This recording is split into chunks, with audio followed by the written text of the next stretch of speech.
Hello, my babies. This is Venus coming at you to spread celestial romance and love. Actually, this is Hot Coffee and a Siggy coming back at you with a very special episode today. It is special. Our episode's not special. I mean, but this one in particular is we're nearing the season of love, everybody. Valentine's season is upon us, and we thought it would be fun to do fun for us anyway, maybe not so much for you, but fun for us to do a special Valentine Siggy episode. Ooh. That sounds more like our Halloween. But maybe that's better. It might be more appropriate for anybody who ever got hit on by us. That's for sure.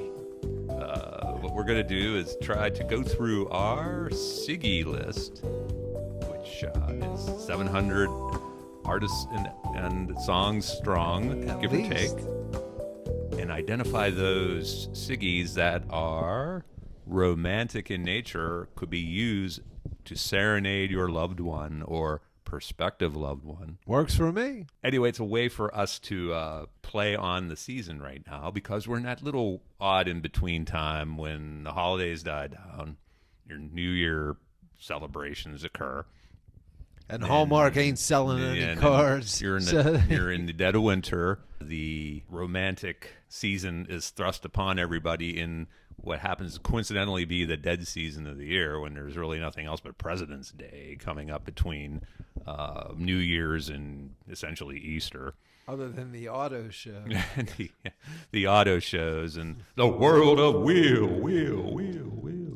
I could have put real echo on that. That would have been cool. But what we're going to do, folks, is we thought we'd take a look at the Siggys we have, and we made a playlist, like we always do, that we call Valentine Siggy's. Coincidentally, very clever. We'll put it out on our website as a link, as a compliment, probably the only compliment we get for this episode, that will help us go through and pick out some of the more maybe esoteric, romantic Valentine's Siggys that are beyond the ones you might expect. I would say esoteric is the word. There are some in the list. We came up with, as usual, more of a list than I expected us to come up with. We got to 70 songs at last count. Out of 700, I guess 10%. Really, when you think about it, being popular music is almost always the great majority of the themes of most popular music songs, particularly R&B. I'd say most of your regular general pop is typically love. All so love. I was a little surprised, maybe even that there weren't as many obvious choices to pick.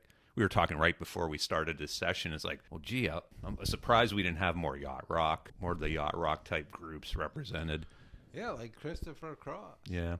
We have, like, the very first one on the list. I created a spreadsheet and sorted it by artist. And the first was Ambrosia. It's definitely it's a core yacht rock group, and biggest part of me being their Siggy. That's certainly something you could serenade your girlfriend with. If I could play any instrument or sing, I might consider doing that. Can you play the kazoo? I don't know if this song would translate well to kazoo. I think anything translates to the kazoo. Maybe ukulele. Perhaps. Ding, ding, ding, ding, ding, ding, you're the biggest part of me. That's more like Elvis. But but you go down the list, it's like, well, it began and sort of began and that ended right there with yacht rock. I was a little bit surprised by that. What we're trying to do is, I sort of had to broaden the horizons there. Then it's like there's not going to be too many. I was surprised there weren't so many clean cut slam dunk. You have your obvious Captain Tennille, Love Will Keep Us Together, Celine Dion, My Heart Will Go On, but then a lot of them are more. They're more subtle. They're not right in your face. And we wanted to highlight some of them and maybe talk about the artists a little bit. And some are, I think, a surprise. Like maybe creative interpretation might play into it. Like I went through and I'm like, Guns N' Roses. Diane, my wife, was like, Guns N' Roses. I said, "Oh, Sweet Child of Mine." if you think about it. I mean, you take away the bombast and the loud guitars and the drums and the screaming by Axl Rose, and it's a kind of a touching love song. That's at least a song I've heard before. And now that you're hearing that song in like dentist chairs, like I did last time I was at the dentist when they played Light FM, like a Muzak. Yeah, it's like give me like a Muzak. You're hearing Daniel by Elton John, and then you're hearing Sweet Child of Mine and it's like this is supposed to soothe me when I'm getting my teeth gouged here, but my dentist is very gentle actually. So what we thought we'd do is here we have some on the list. We usually do like a rapid fire at the end of the episode, but we sometimes don't get to that because we talk too long. And I thought, well, maybe we could start with that and hit a few and then dive a little bit deeper into them. But first, we have some caretaking to do, being that this is Hot Coffee and a Siggy. We want to talk about the coffee we're featuring today. And what are we featuring? Again, Running Pump Roasting, which you've discovered. It's I don't want to say it's a local roaster, but it's from Lancaster, PA, which is pretty local. It's compared to some of the big national roasters. Compared to California, it certainly is local. And we've tried one of their blends before that you had gotten, their Primo Espresso. This is a different one. It's Tuscany Tiramisu, and it's a rich sundown coffee flavored with sweet cream, amaretto, rum, and the taste of homemade ladyfinger cookies. Now, that is a mouthful, literally and figuratively. It's like a dessert in your mouth. And we can featuring that here. I cut it with some regular roast, one of their Primo Espresso, just to don't want to be too sickeningly sweet. And I thought it was a good mix. No, it is quite refreshing on a very chilly day. Yes, and it is very chilly as we're recording this. We're on the cusp of the storm of the century. Snowmageddon 2. That's about to destroy the eastern part of the United States. Nobody will ever be able to get any milk or toilet paper ever again. As we speak, it's sort of I think, what do we say, not -13 wind chill we're dealing with right now? Yeah. Reports vary. Your results may vary, as they say. We're expected in our region here where we're recording this as many as 16 inches of snow. I've heard anywhere from 10 to 16 inches. It's been gradually escalating in exuberance all week. It started out like a 6 to 8, and then it went from 8 to 16. And so those of us without snowblowers, our blood pressure is amping up. But the best way to cure the winter blues, we thought, would be to hit with a Valentine Siggy. I anxiously await our choices. So taking a look at the list, hitting it a little quicker than we normally do. I was going down through it. We were actually going down through that today. Did any of these surprise you? Well, I wouldn't say surprise. I think at least the ones that I know, as I've listened to this playlist in the car over the last, say, week or so, I've got to be honest and saying, like we were talking earlier, you sort of had some reservations about things going into our country episodes and your maybe knowledge of the body of work. And I guess I sort of feel that same trepidation. There's a good $5 word. Certainly a lot of letters in there. Coming into this, because a lot of songs popped up that I would have to say, to be very frank, it's the first time I've ever heard them. Well, if anyone, by the way, some more self-promotion that my daughter's always saying we lack in the modern social media world. We started this thing at the beginning of the year where we're doing daily grabs on Instagram. Yeah, and grab is a term that I had to be informed of. I didn't know that's what they were. I just thought they were little videos, but my wife informed me that that's grabs, and that's how you channel knowledge and interest in your podcast. You give out these little 2-minute videos, and the best way we thought to do that would be to do a daily Siggy of the day, which we now feature on Instagram at the Hot Coffee and a Siggy Instagram channel. Is that what they call it? Yeah, I think channel is good. It's all one blob of a word, Hot Coffee and a Siggy. That's how they do it on that in that world, the world that I'm unfamiliar with still. Even though Yeah, I worked in IT for 36 years. But yeah, go look at Hot Coffee and Siggy and subscribe to that or follow it. Follow it. Does not subscribe. If you follow that, you'll get notified every day of our grabs, and I think they can be kind of entertaining. Yeah, and do you, I think Hot Coffee and the Siggy.com, do we have links to that on there as well? At the end of this, we will. Okay.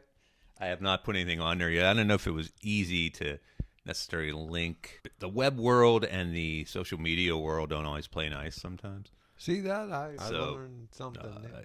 As my daughter said, and we've interjected in some of our episodes, it's one we're pretty good, I think, at promoting our website and our email, but we're not so good at reminding people they should subscribe to YouTube, to our channel. Yeah, hit And that. the Spotify, if you look on the podcasts and join the podcast for Hot Coffee and the Siggy, you'll get that in your Spotify library, and you won't have to necessarily. We can passively get people inundated with our garbage here, so Well, rather for them to seek it out. And Yeah, that's sort of it's half the battle, or maybe 90% of the battle. Look for us on Instagram too.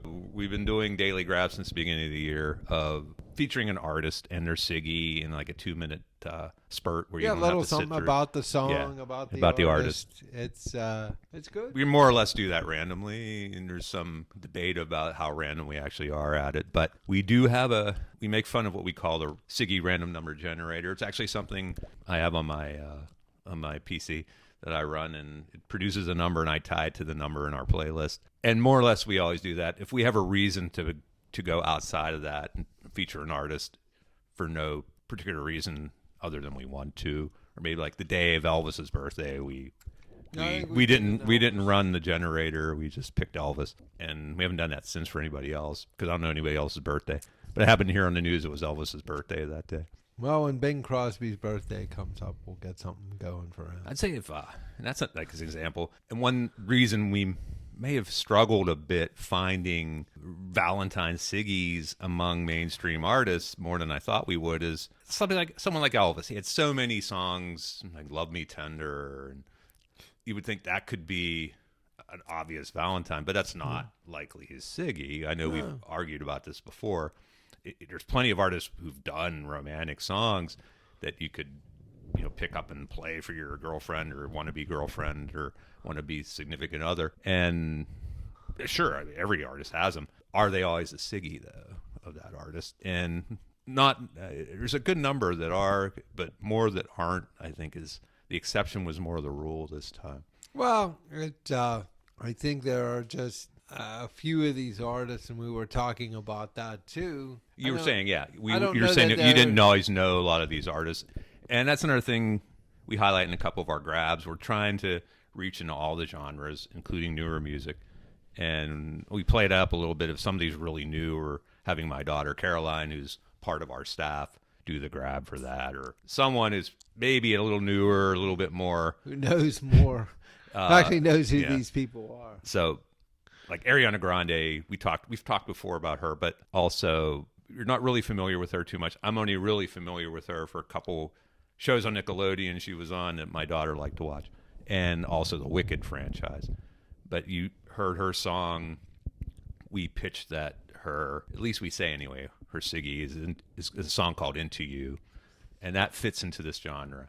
Now, some would argue maybe her Siggy has changed, and these newer artists, the Siggies are rotating. It's a moving target because they're dropping songs all the time, and some become big deals. And we did a grab on Jelly Roll the other day, the artist, and his Siggy that we have, Son of a Sinner, was like 2022, 23. He's dropped some big songs since then, and they may have more staying power down the line, but we're making this podcast right now, so you got to kind of draw a line in the sand. What's going on right now? So Ariana is one of those, could change. Your Beyonce's, your Lady Gaga's, all those kind of things. They may have their biggest songs down the line. Right, because there are artists that are sometimes constantly reinventing themselves. So Your Dua Lipa, anyone who's really here and now, they may have 5-10 more years of a career ahead of them. They could have a huge song come out. Yeah, they may not. They may be done already. Yeah. But so we go down. There's Ed Sheeran's one, and Ed Sheeran one I thought we would highlight a little bit more. He's relatively new. He's not even new anymore. I mean, 2017 was when he kind of came on the scene. 2018, and you think, well, that's yesterday. Well, it's not. It's like already 7, 8 years. 8 years, almost 9. So it's like when the Beatles ended in 1970. we were already in the thick of disco pretty much when 9 years after that. And a lot of people had not necessarily forgotten the Beatles, but so much music had happened since then. And it's true now, too. But for people like you and me, when our ages kind of advance, 2017, 18 seems like yesterday, at least in the music world. That anyway. I can live with. It's some of the other. And there's, stuff. Going down that line, down the list, Harry Styles. We have Watermelon Sugar as his Siggy. That could be a moving target. That could change. Another song that I had never heard. But it's a perfect song. Would be a good Valentine if you were trying to serenade or play something for your significant other. It conveys that spirit of, oh, you're my fantasy, you're my everything, you're my world. And they do it a lot better in their songs than a lot of us could do in our real life.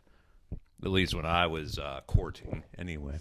I could have used a lot of these artists to be my Cyrano. But at the same time, a lot of the artists are the old classics. You identified some the other day.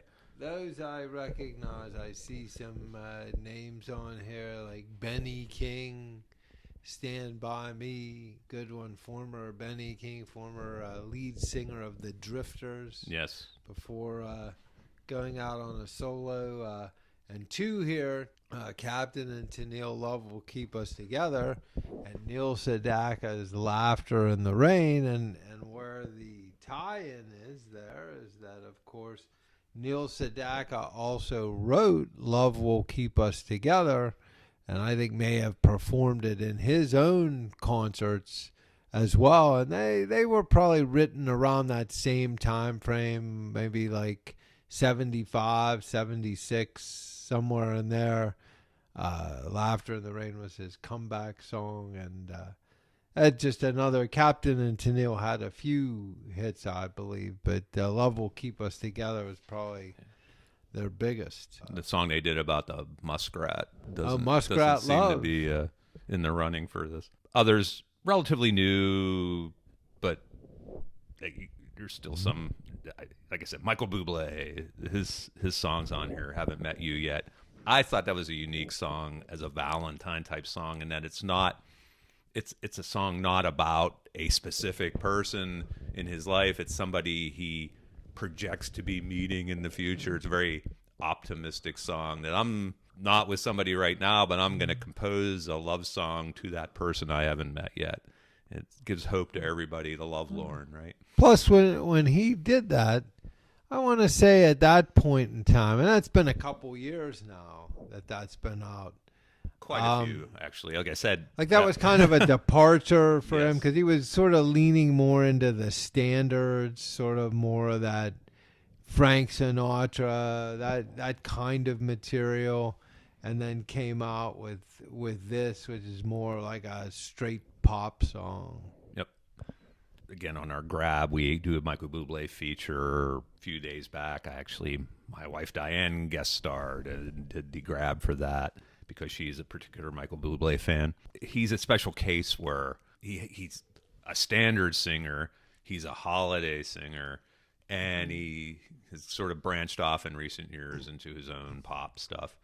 And you might have to carve out 3 Siggies or somebody like that, because they're so disparate in their different categories. But then you have a playlist of 1,000 instead of even 700. So you can't get too crazy with that. There's some other names on here that were good to see, at least from my standpoint, because I recognize them. Sonny and Cher, the old I Got You, Babe.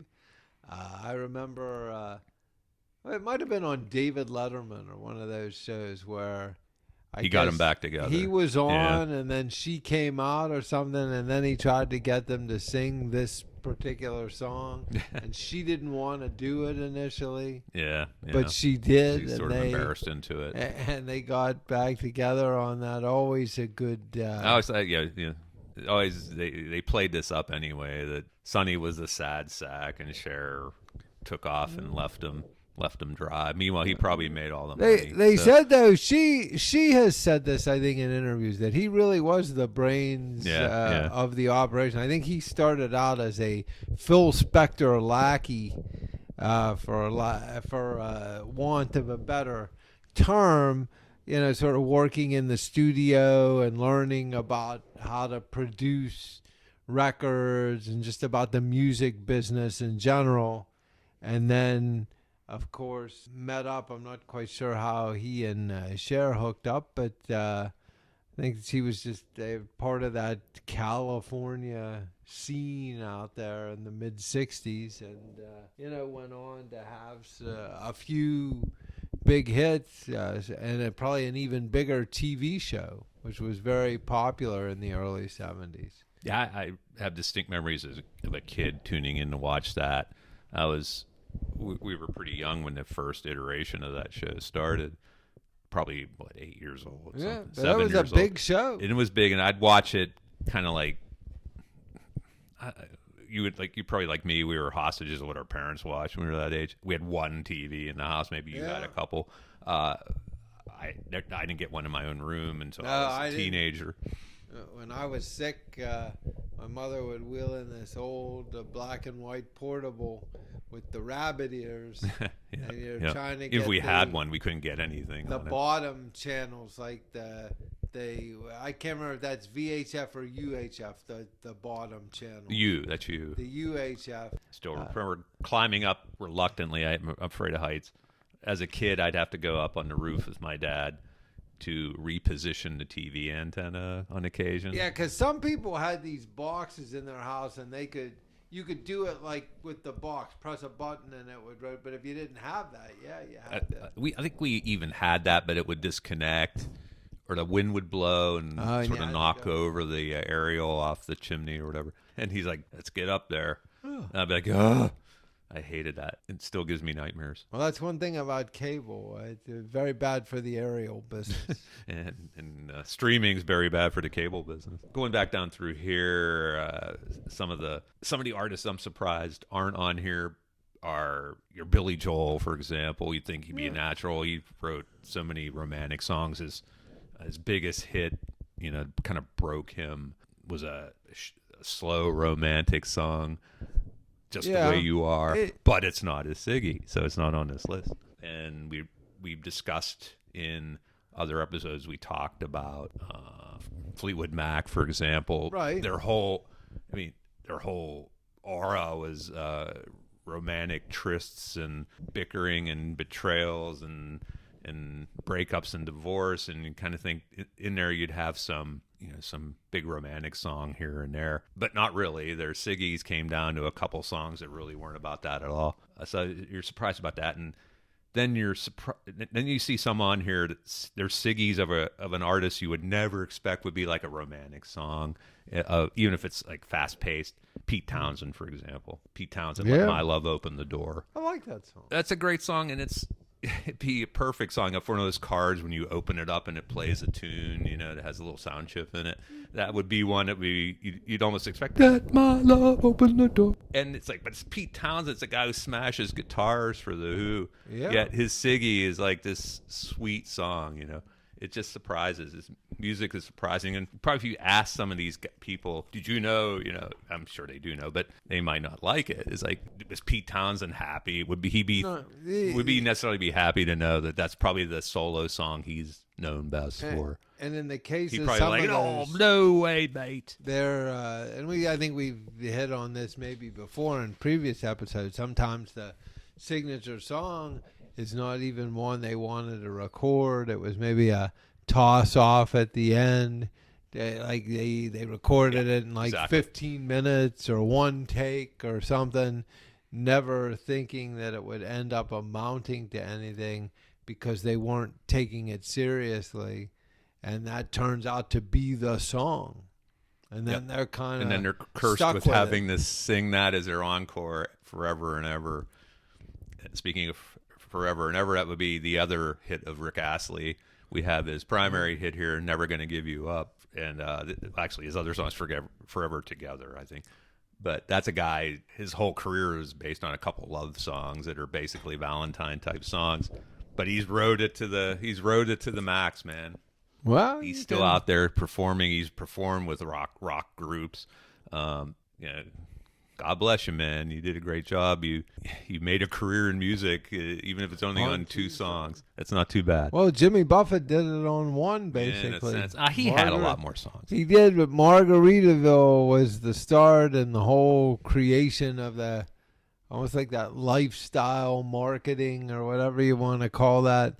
And all the other songs that were big songs kind of always had that similar feel, that more upbeat, just talking about, the good life, or what he thought the good life was. That can be effective. Certainly, it was effective to his bank account. Didn't necessarily translate into too many romantic vibes. I don't think he had too many of those kind of songs.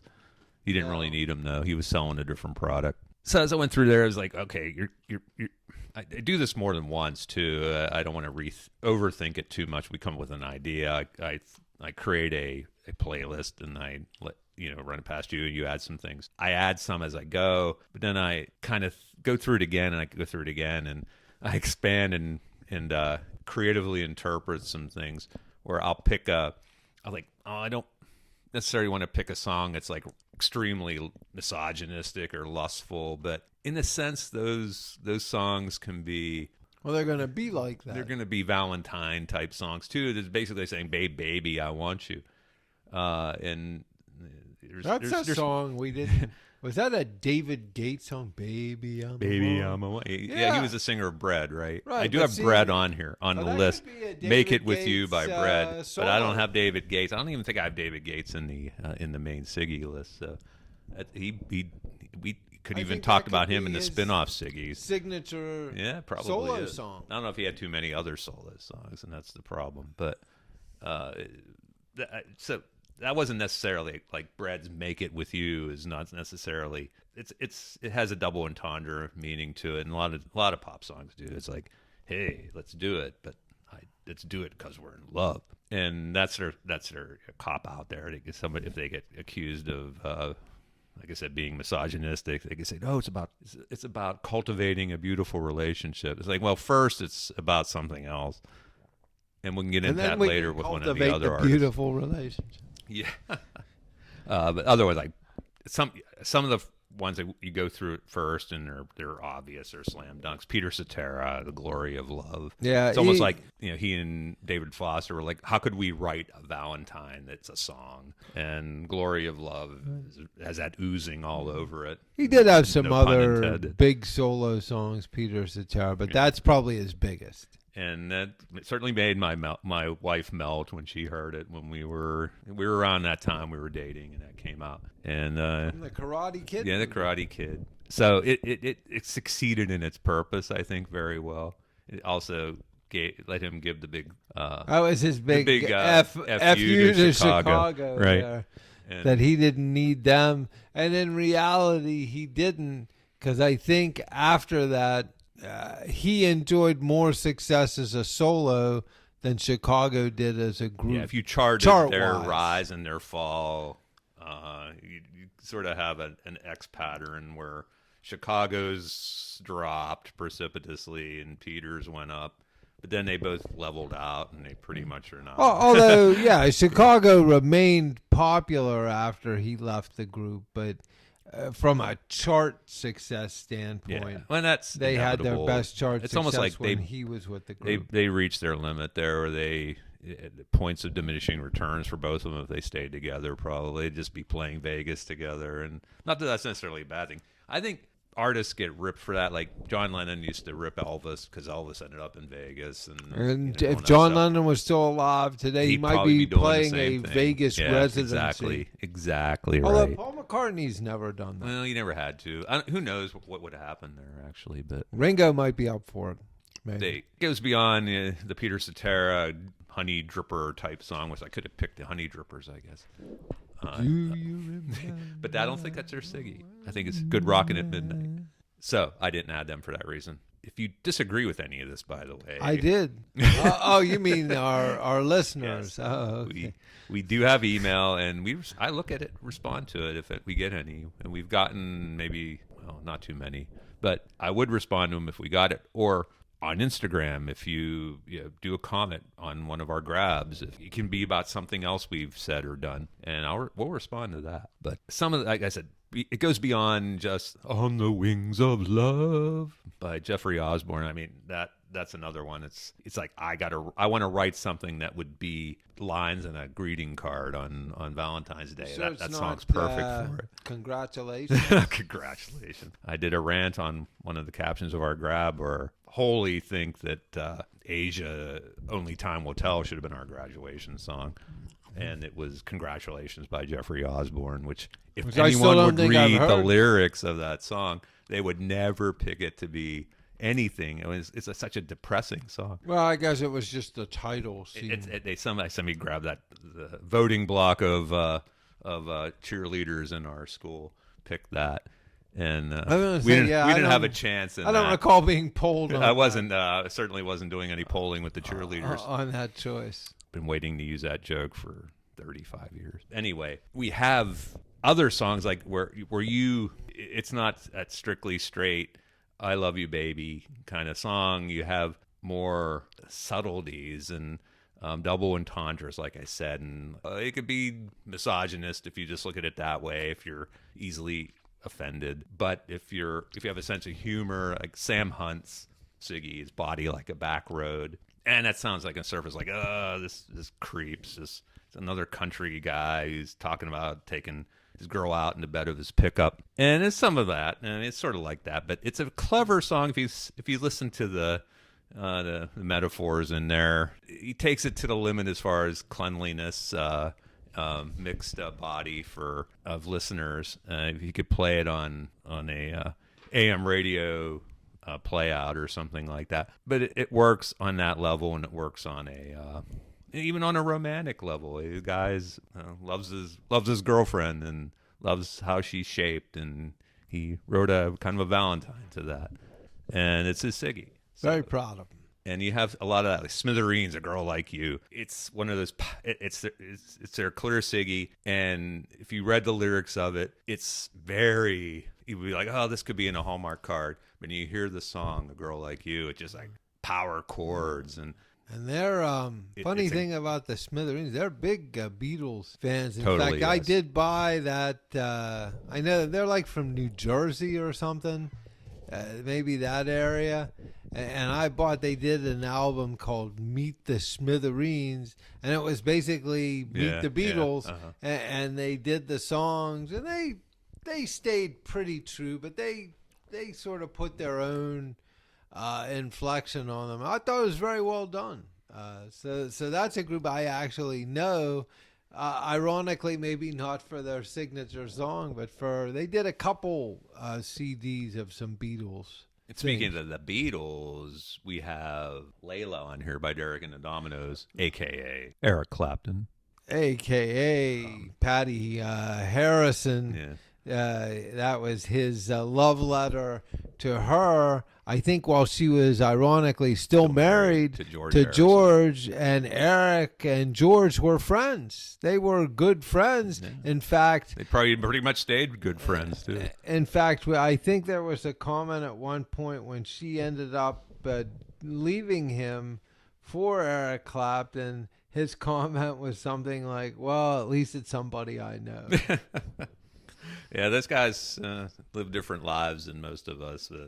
And Eric Clapton, I think John Lennon brought him in to the Beatles at one point when George Harrison quit the group briefly.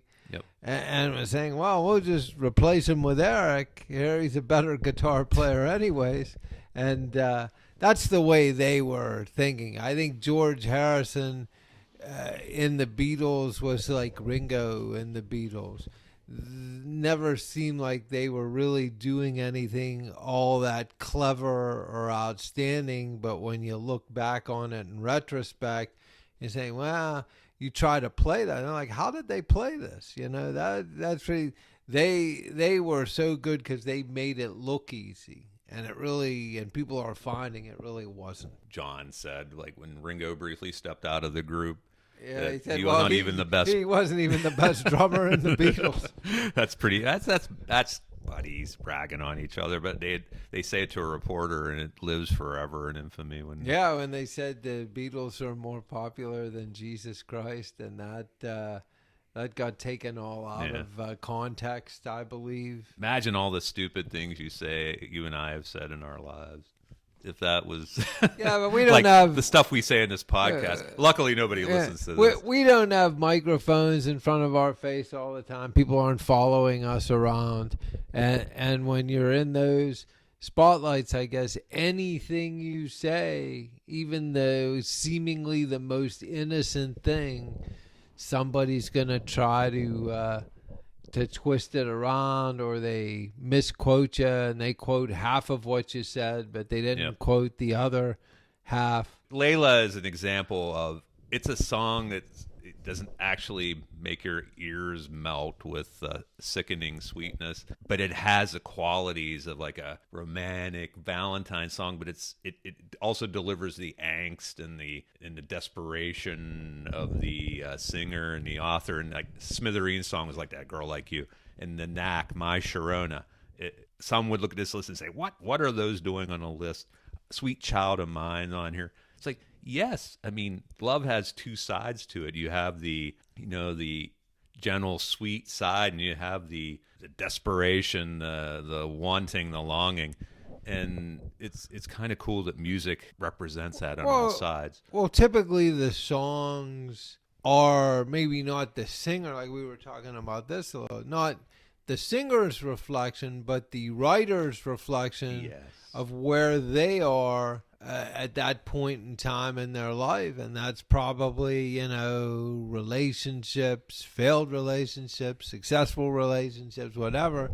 That becomes fodder or fair game for songwriters to turn that into songs. And that's in every genre, not just pop or rock. Country's big that way. Country, There's so many country songs are, not just beer and pickups and hound dogs. It's about, it broke my the heart. girl I lost, the one that I mistreated and she left me, and to all the girls I've loved before. To all the girls I've loved before. And who was that? Was that Willie Nelson? Willie and her Julio Iglesias.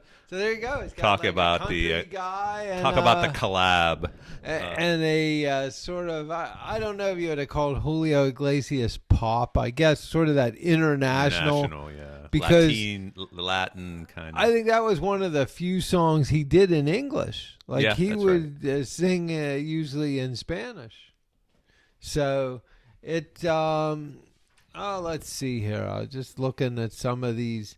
Another one falls in that category. In Excess, Need You Tonight. It's like, it's lustful. It's misogynistic in a sense, but it crosses over into like, it's you, not anyone. I don't just need anyone. I need you tonight. And it's when it's effectively done. I think it can be used that way.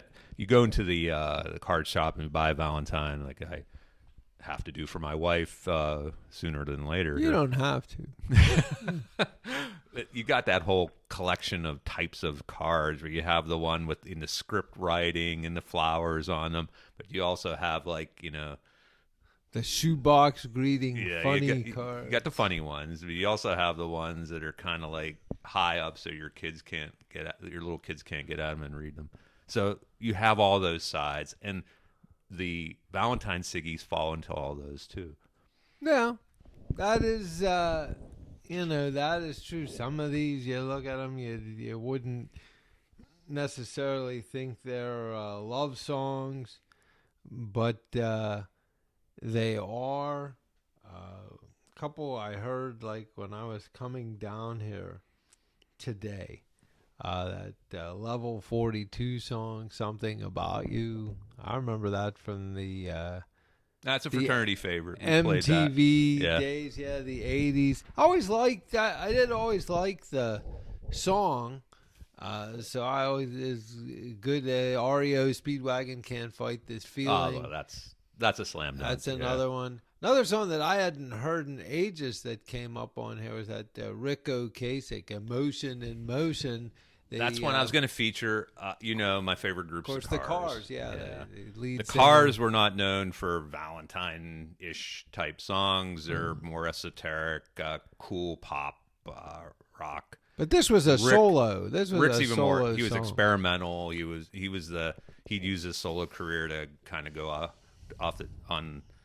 onto the edge as far as technology and themes and even like social commentary. But he also was married to Paulina Porzicola. A model. Yeah, Yes. she was a model. And if you guys have seen Rick Ocasek, if he were Rick Ocasek, name a career that he's not. It's not a. He's not glamorous, a handsome man. And speaking, I'm speaking out of turn here. I look in the mirror. I fully know what I'm dealing with myself. So I don't feel like I'm disparaging Rick too much, who unfortunately passed anyway, than saying he would not get Paulina if he weren't, who he was. But I think he recognized that. Sure. And a lot of his songs, his solo songs in particular, are Valentines to her. Sure. How did Emotion is his Siggy, and that's exactly what it is. I was like, how did Billy Joel get Christy Brinkley? That whole album, Innocent Man, was basically his sort Basically of right, upbeat, yes. Because he, I don't even think he could believe it. No, and he still did it long after they unfortunately broke up, which actually was more on him than her. You would think probably the opposite, but goes to show you the stereotypes do not apply. Do it for me. Sometimes. Yeah. Yeah, Rick and Paulina eventually broke up as well, but it took longer. And there was a video, I think, for that song. I can remember. I think that emotion.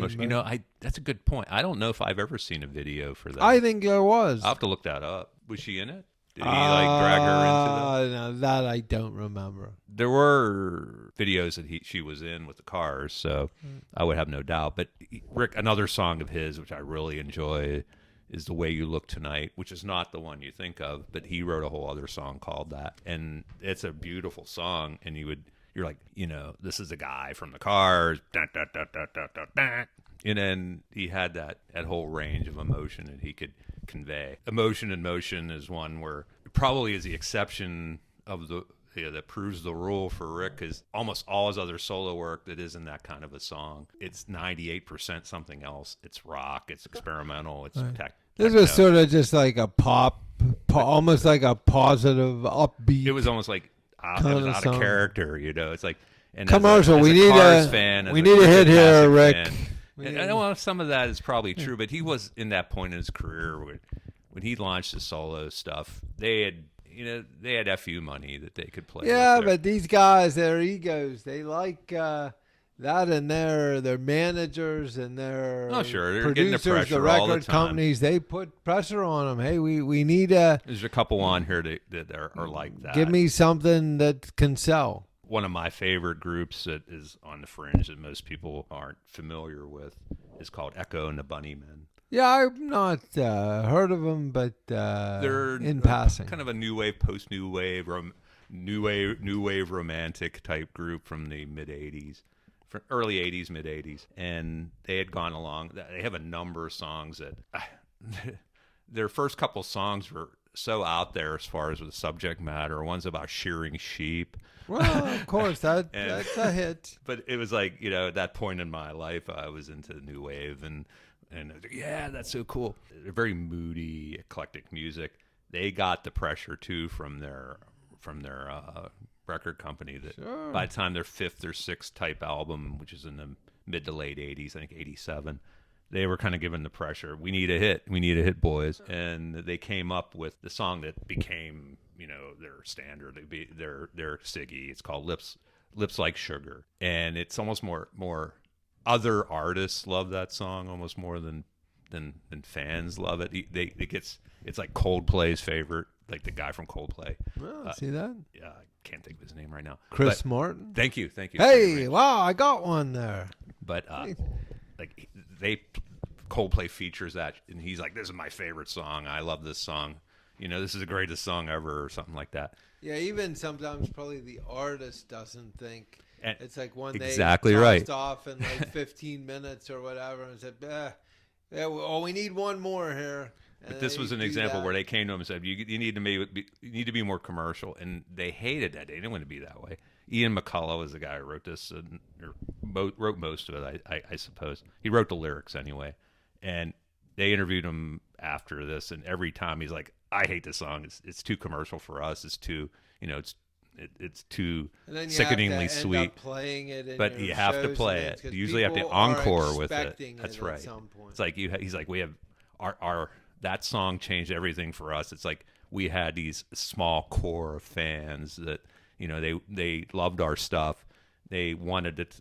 They liked it the way we were. But once we recorded a song that we really couldn't even stand doing, and we put it out there, we suddenly had all these younger people at our shows. We had women at our shows. We never had women typically. So you take the good, you take the bad, you take them both, and then you have. Oh, you looking for me to say something? Facts of life. Facts of life. I was reciting the Facts of Life. You take the Facts of Life. The Facts of Life. Charlotte Ray. This is right. Garrett there. She was also in. She played Al Lewis's wife in Car 54. Well, there's. Believe it or not. She was in on. Wasn't she? Wasn't that a spinoff of? Oh, Different Strokes. Different Strokes. What you talking about, Willis? That's right. Yeah, that's Conrad Bain. Yeah, Conrad Bain. Well, he had two big ones, Different Strokes and Maud. He was in Maud there. And then there's Maud.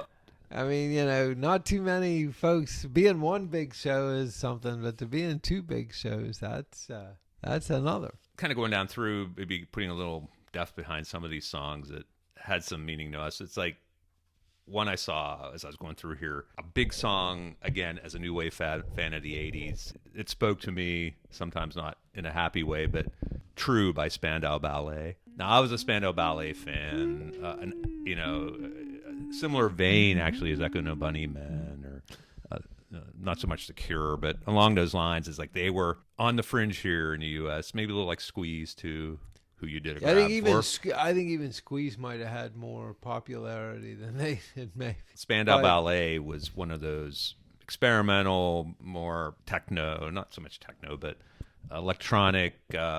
They were big in England, maybe not huge in England, but big in that whole bigger than here anyway. Not so big here. They got some play on alternate pop rock college radio stations. WYDB. Yeah, in Pittsburgh. And I think they got a bit of pressure to be a little bit more commercial as well. So they went a different kind of more soulful direction. And this song True by them in their album True came out in 1983, our graduation year. It was a departure for them. It was like anyone who knew their songs, like Communication was their big song leading, and that was like, Communication. It was not about love. It was not, maybe it was in a sense, but not like a pure love song. True was that. It was actually written by their guitarist, who had this infatuation of sorts for a female singer of a different new wave group in England, and I guess it never got consummated in any way, but he felt strong enough to write this love song to her. And it was, in a sense, not, if you read the lyrics of it, it's not one of those whole on the wings of love kind of song. It had a lot of metaphors in it and double meaning, and it was inspired sound-wise by Marvin Gaye. They wanted it. They even referenced Marvin in the song. Listen to Marvin all night long. Well, Marvin, he was in another song, too. Who was that? Was that Kool and the Gang? One of those Marvin? Yes. Say what you doing now. No. That was the Night Shift. Night Shift. Oh, that was the Commodores. Okay. Kool and the Gang references Marvin in the song, too. So Marvin got around there for a guy who ended up...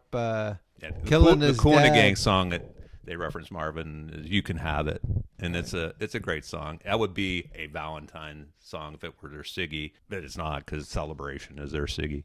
It would be a perfect Valentine song. You can have it if you want it. And at the end, he's like, "It's like Marvin, baby." And boy, I wish I could sing like that or sing it all. Wow. Yeah, I consider Kool and the Gang, the Jacksons, Earth, Wind and Fire like the holy trinity of R&B. So, All people that would have known Marvin, that's for sure. but Spandau Ballet, you'll like this. I wanted reading a little bit about the song. The guitars, that's one of those things we were talking earlier. The singer carries the curse or the blessing of being associated with the song forever, even if he had nothing to do with writing it. In this case, the guitarist wrote this. He had to sing for that girl in that group, and he wrote the song about her, and the singer had to sing it. It's the singer. Yeah, and he got questions like, "Oh, who is this song about that this true?" And he's like, I didn't write it. It was the guitar." Yeah, I don't know. He did sound like Paul Sort McCartney. of like, what was the song? Carly Simon, "You're So Vain." Yeah. For years, everybody tried to figure out who it was about because she would never say. They said, well, was it Mick Jagger? Was it James Taylor? Or was it, I can't remember who the third. There were like three possibilities. You'd always assume James Taylor, but apparently they were married and they got divorced, but I think they maintained a friendly relationship. Well, Maybe not immediately after the breakup. But, could be, yeah.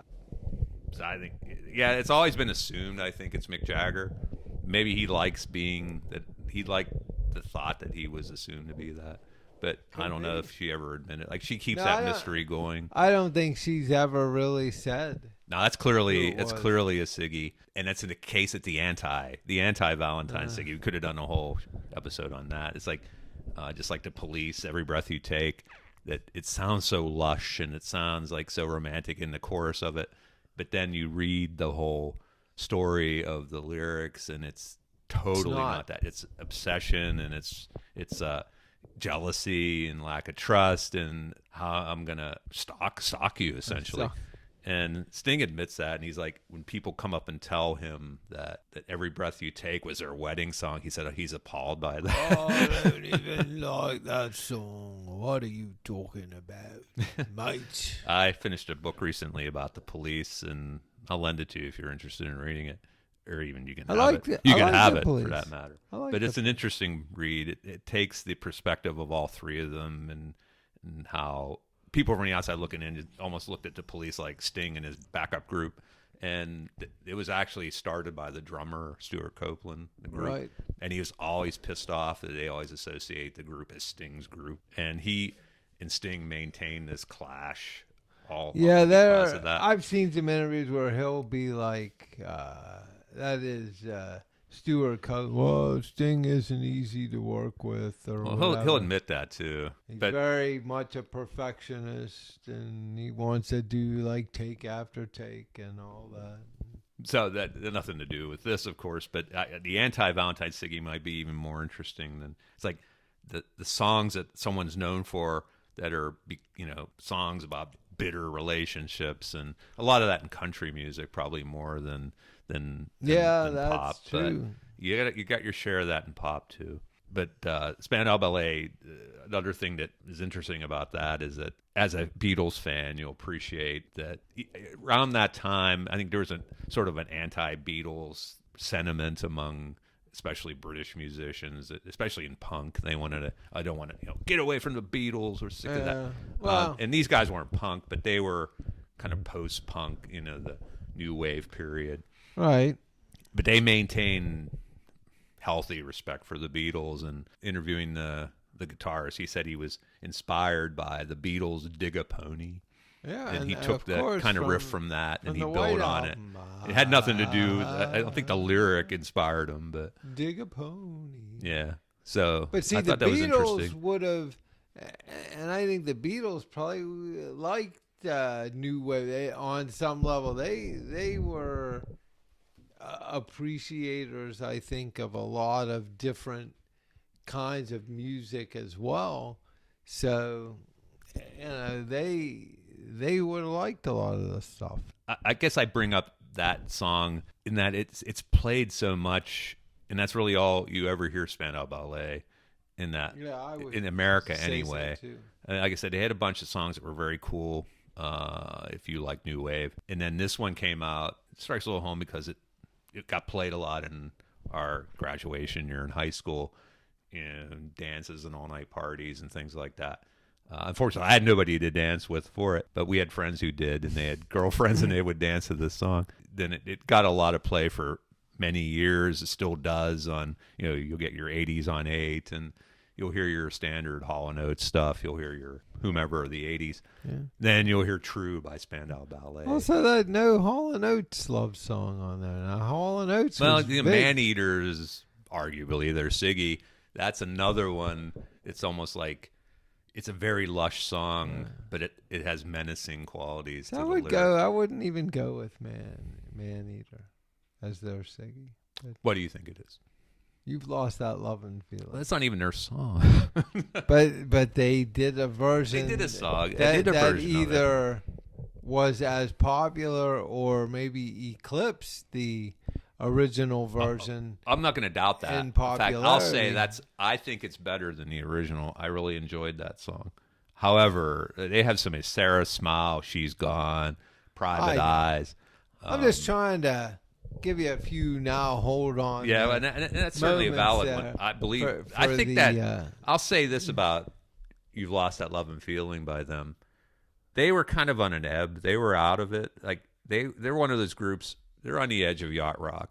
Like they had a couple early hits, right? And then like that Sarah Smile and Rich Girl, and Rich Girl's another one. And then they kind of faded a little, and then You've Lost That, and then came a lot of the big '80s songs. And that's interesting. I think in recent years, and maybe we had this, we were already in like our 9th or 10th episode here, and I forget the things we talked about. We may have debated this before. You Make My Dreams by Hall & Oates is emerging as a kind of like new era replacement. For the longest time, I was convinced it was Maneater because that was their biggest hit for the longest time, and it was huge in the time of they hit their height in the. I think You Lost Your Love and Feeling brought them back. They were at an ebb in the late 70s, and they released that album. I think it was called Voices, and that was the first song on it. You Lost Your Love and Feeling. You've Lost That Love and Feeling. Later on, Kiss on My List and You Make My Dreams came out of that. You Did It in a Minute? Yeah, I Did It in a Minute. In fact, I like that song a lot. Maybe better than those other songs. However, Maneater it came a couple albums after that, maybe the H2O album. Yeah, that was the big. Well, actually, that and then what was the other? Big Bam Boom or whatever that. It was one of the two. I think it was H2O. 84, maybe 84 is. I think H2O was the one that had the John Oates solo song "Italian Girls."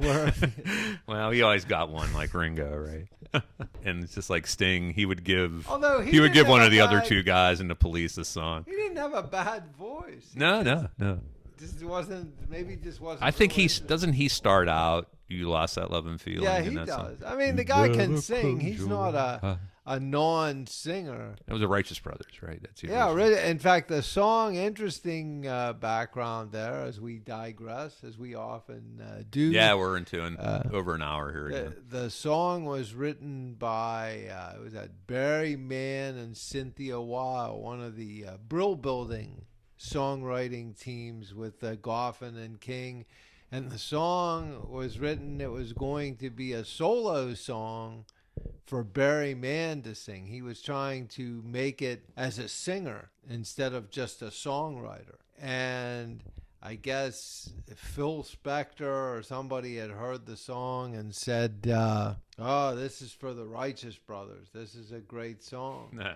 And he wasn't going to give it to them, I guess, but then they relented and ended up doing it. And of course, it was a big smash for them. I didn't dislike the song. It's a period piece where it's very much a song of its era. There, what was that, like 62, 63, something? Probably like that? More like actually 65, 66. Oh, was that a little later? Yeah. Okay. It was lusher. Had that Brill Building kind of thing. What was that in the Phil Spector Wall of Sound? That was yeah. His productions were famous for that, like It had in that the real. 60s. I can't. I know that guy, the one singer of the Bill Righteous Brothers. Medley. Yeah, they he did got that. he got a resurgence in the '80s of sorts, like with Jennifer Warner. Yeah. Uh, from that duo they did. Yeah, and I think he continued to perform as a solo. The The Righteous Brothers might have time of got my back together a life. little, but then the other guy died. Yeah. Bobby Hatfield, so they had to. So Bill Medley was like doing Vegas and Yeah, places sure. like that. So that's cool. He got back. I still think, as a child of the early '80s, You Lost That Love and Feeling by Hall and Oates. It's just like better to me. And I'm sure everybody who came before that, maybe even came after that, were like, "You're crazy. The original is a standard," and it probably is. But No, I think Hall and Oates is every. I mean, it takes sometimes a lot of guts, if that's the way to put it, as an artist, to remake a song that was big. You know, it's one thing sometimes artists bury cuts on albums and somebody else picks up and they have a big hit with it. Totally. And 3/4 of the people never heard the song before unless they were a fan of that particular artist because it was kind of buried on an album. right. But, you know, this was a song that was probably is the Righteous Brothers signature song. And you know, they redid it. There's always, I guess, as a performer, there's a big kind of risk in that. And they might have, who knows, the record going, well, why do you want to do that? Can't you come up with anything on your own? Well, it's probably but like as you interesting say- Hall and Oates would even do it. Like they were big in trying to recreate R&B and soul. Yeah, and- that Philadelphia, Yeah. So the that made blue-eyed sense that soul they or would, whatever. They would do stuff with the Temptations later on, you know. Well, like you say, they Billy were Ocean. kind of at a lull, maybe. So they were just looking for something proven to try to hop on as opposed to writing a song. And they of put their own. Philadelphia spin on that, you know, kind of like Yeah. standing around the corner singing that. They did put their little harmonies into it. And, Sure. And it was big, and I think it brought them back. It brought them back a way to get them back in the game, and then their own compositions Yeah, could and then kind of of take course over they from had there. plenty after that, plenty of Yeah, big they hits got huge. I mean, they're even on after that, They're on "We Are the World," as we've talked and about. now they before. don't speak. Yeah, you know, just like Simon and Garfunkel.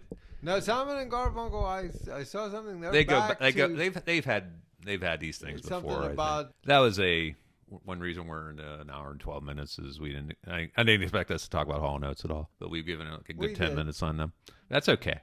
They're a great act, one of my favorites. And Daryl Hall is just going on. He's still at it. He does his live at Daryl's house thing. Are they still doing it? Yeah. Just he's not inviting Oates over. Not but- lately, but, I don't think. I think he still does that. But those, if they're on YouTube, and I'll say CeeLo Green and Daryl Hall collaborating, and I Can't Go For That is so much better than the original version. I recommend if anyone likes that song, they like Hall & Oates, they like CeeLo, go out and find that song. It's the best version you'll ever hear of that song. And just an example of how good that series is. I'm a big fan of it, especially during the pandemic. I listened to all those and watched the videos. And it was on, he had like a channel on YouTube. I don't know if he still does. I haven't checked it out in a long time, but it's worth checking out. Some more, digging a little deeper, Hold My Hand by Hootie and the Blowfish. I found that to be, Big song. it's a textbook Valentine song. You could serenade your significant other outside a window with that song. It has staying power. It was remade. We were playing that song earlier today by Scotty McCready. He's that current country artist. He released a single in 2025 that arguably could be his Siggy now. He brings Hootie he and brings Hootie and the Blowfish Blowfish into in, the song. And of course, Darius Rucker is basically at this point considers himself, I guess, a country. Yeah, and singer. that's how it probably works, because it works that way, that he was willing to not just come on and sing it himself. He brought the whole group into it. Well, they've done some touring in the Yeah. last few years, Hootie and the Blowfish, so he's kind of, I guess, alternating between that and his country career. Goal being And I just think it was cool that the collaborations that occur in music now Tracy Jackson. Yeah, Tracy. Yeah, I remember that song with Tracy Jackson. I think I said Scotty McCready. It's Scotty McCreary. Wow, that's all right. See, I didn't even catch that. Anyway, the song called Bottle Rockets by him, but in the middle of it, he references singing Hold My Hand to his girlfriend in his favorite summer. And basically Hootie and the Blowfish come in and sing the song in the middle of it. And it's well done, I think. But it's a good example of... It's like when Alan Jackson bring Jimmy Buffett in on 5 o'clock somewhere. I wonder what Jimmy Buffett's is. Well, I'll tell you, Alan. Yeah, that's hilarious. But that disqualified it from being a Siggy. I contest. You hold on. We've already had we've had that. That's it's a rerun of our country episode. That's one I wanted to reference because I'd never really heard. As I said, we're not comfortable in country. And Scotty McCreery, is that his Siggy? I think it is because it's the song of his I've heard the most in the last year. Anyway, not too long. You won American Idol. How many years ago? Well, that's how not too many years Carrie ago. Underwood started, was on American Idol. She parlayed that into a pretty good country career. I guess my point is I don't know that he's been around long enough. I guess maybe if he's around he's another one of those guys 5, it's like, years, check in again in a few years. He may not have had his Siggy yet. Right. It's Siggy maybe ahead of him. It could be in the making. Right, but he's been out enough where you could compile. He's had enough songs out where you can even give him a Siggy. I would say, our other rule is that if you're a one-hit wonder, it's superfluous to name a Siggy for you because that's the only song anyone knows about you for. So why clutter up the list with it? I mean, for our purpose, it might be a perfectly great song. It's about the only song you're known for right now, and that may change. But until then, you're not joining our club. But this is one of the rare examples, and I don't know if I can think of any other, where you have a guy who has a Siggy who has a Siggy for another artist within it that they come in and sing within it. So I thought that was very cool. So I wanted to reference it. And obviously, it's a Valentine song. Both those songs are Valentine. Beach Boys and the Fat Boys. Chubby Checker and the Fat Boys. I was listening to that the other day. Doing the twist. Chubby Checker and the Fat Boys. We were in a car. I had my daughter. She was in the car. And I said, listen up. Here's two legends. See what the Fat Boys and Chubby Checker and the Fat Boys. She's doing like, the twist. She's almost like the Scooby-Doo. Huh? Yeah.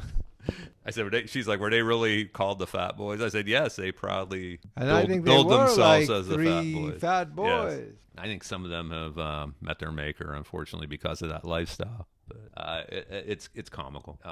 Ed Sheeran's another one we were talking about earlier that I kind of wanted to touch on for a couple reasons because I always think we don't listen to enough new music. We don't feature enough new music on this podcast. We're not comfortable with it. I don't know enough about it. Is that really our target audience? There? Are we, right. We know those people? I don't. I'd like to extend our umbrella, as Rhiannon might. Sure. So all the Ed Sheeran fans out there, give us a holler and let us know what you'd like. He's not even so much new. That's what's sad when we say, well, somebody who's been around already for 10 years, I consider it new music.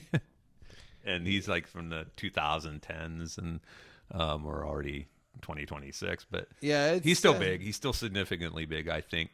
And his Siggy, Shape of You, is one of those songs where I think it reflects a change in romance and about courtship, and even those words seem so quaint and outdated, and I feel old saying them.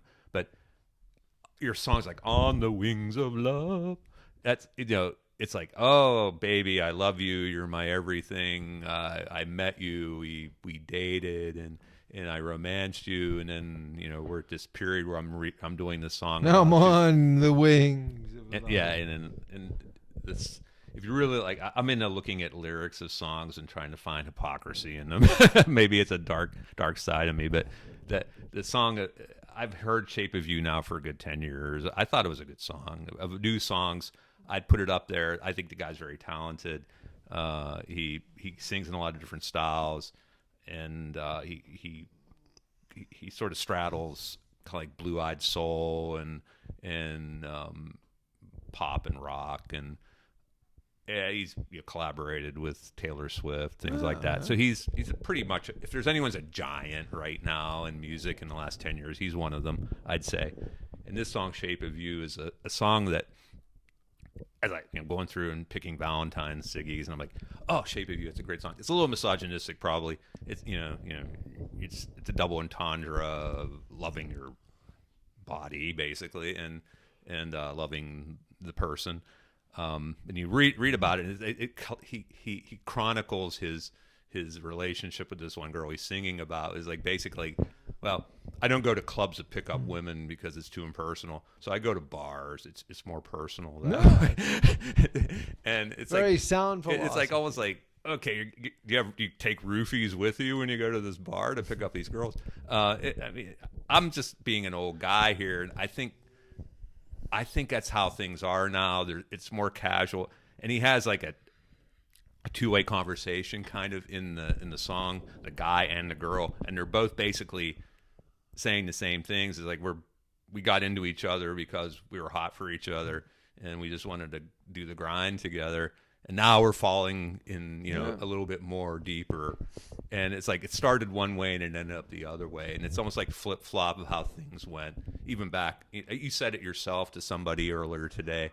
We may be the last generation that are kind of like following the paths of our parents. We do things like our parents did them, and generations after us don't. They're trying to do everything that's 360 degrees away from how we and conversely how our parents have done things. It's just a different value system, different sets of priorities, and I guess the jury's out whether it's better or worse, whatever. I guess in 20 years, if I'm still around, check that out. It'll be, things come full circle and go back to the high-necked, prim and proper way. I can't see it ever going back to that, and I don't think I want to.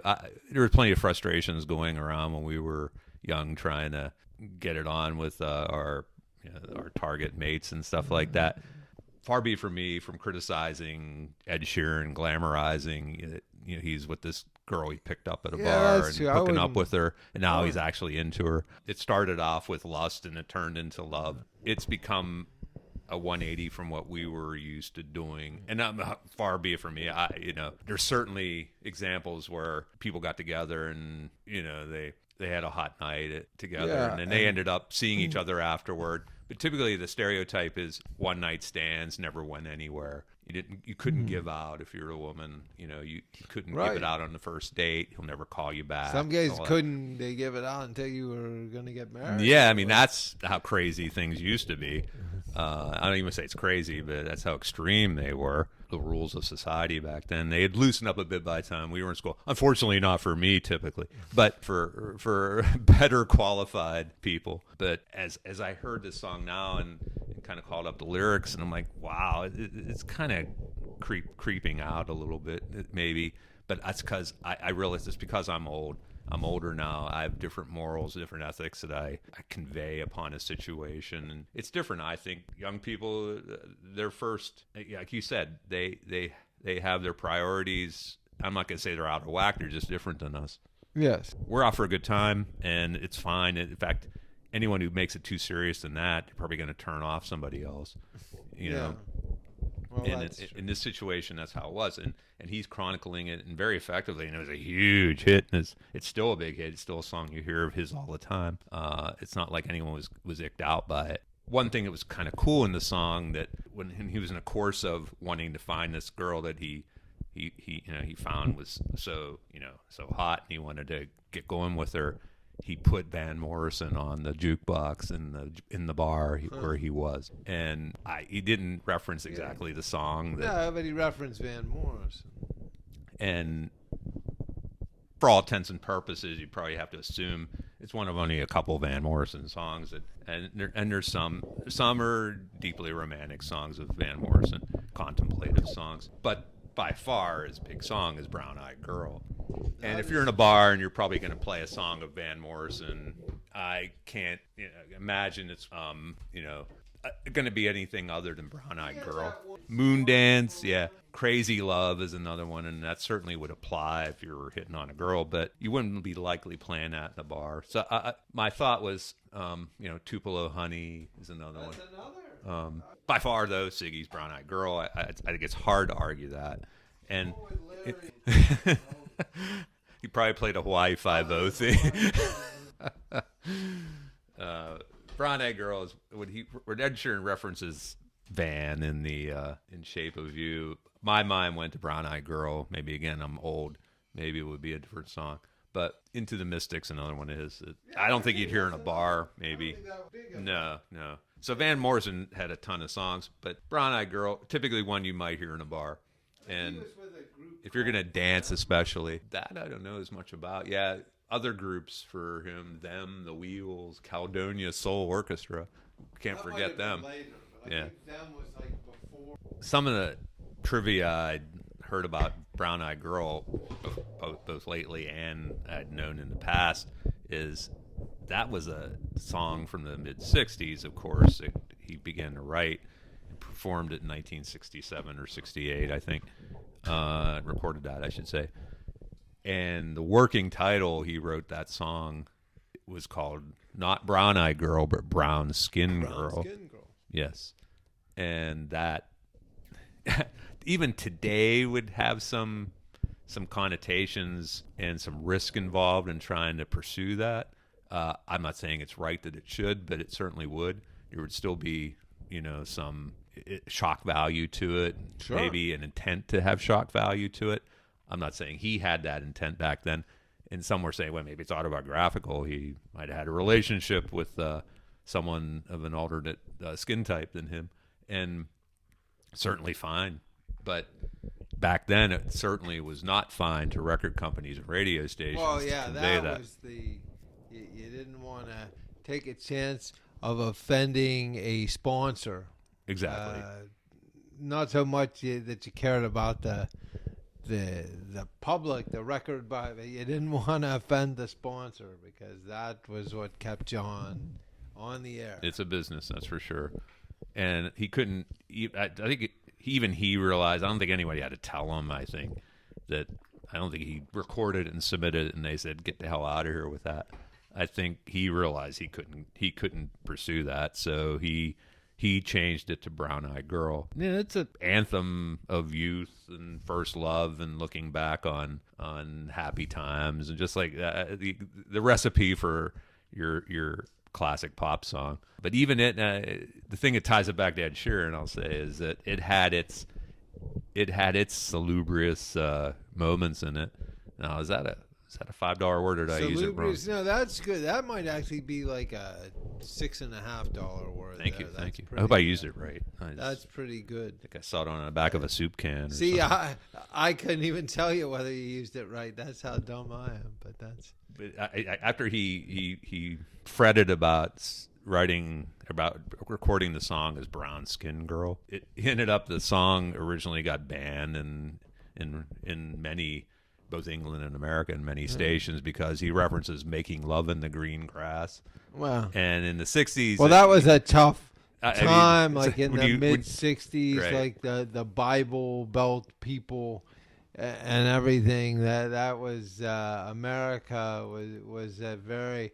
just getting ready to explode, I guess, with the Vietnam War and everything. The first half of the decade was fairly mellow, and then it moved into something else. Yeah, you had your different parts of the 60s, just like you have every decade. The 70s gets lumped into like the kind of the ugly disco era that it became at the end, but it didn't start that way for sure. Did not age well. No, not really. It's the one decade that, looking back on it today, is very dated, it appears very dated. Just and that's what people remember of it, unfortunately. But it had its ups. You go up and down every year and look at the songs and think, oh yeah. You had your Carpenters, you had your, good. Your Guess Who, music, right? Certainly, but like just an maybe old-fashioned love lime song. green shag carpeting. didn't age too well, or bell-bottom pants, or leisure suits, or whatever people had going. The decade, the music has transcended the decade. In fact, I would say 70s music is probably as popular as it ever was. Now, even with them younger I think folks, disco's gotten rehabilitation, got slammed. good for a news for the long Bee time. Gees there. I think they got more respect now than they ever did since that was. I think there was a backlash against them immediately when they were so popular. But even now, I think everyone sort of recognizes the genius of Barry Gibb. Oh, and yeah. how much he ironically, contributed. He's the only one left standing. Yeah, I think. I of think the he Bee still will Gees. perform on occasion too. As far as Van Morrison, it comes full circle with Ed Sheeran, and it had its shocking moments. With even in 1967, your happy reflection on your past was hooking up in the back of the stadium in the green grass. So not too different than Ed Sheeran.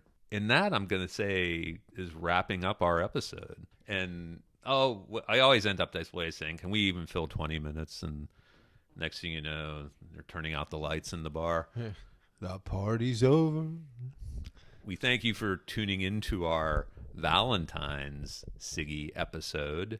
We'll try to make it as worthy of being a holiday special as we did with the SWEETacular and the SIGtacular. That's I right. don't know what we'll call So, this one, the SWEETacular, maybe. Yeah, SWEETacular. There you go. I kind of like that. Yeah, there we go. So thanks, everybody, for tuning in. Catch us on hotcoffeeandasiggy.com or give us an email at hotcoffeeandasiggy with an S at gmail.com and check when out our you're- Instagram. Yes, Instagram grabs, please. Hot Coffee and a Siggy, all one big word.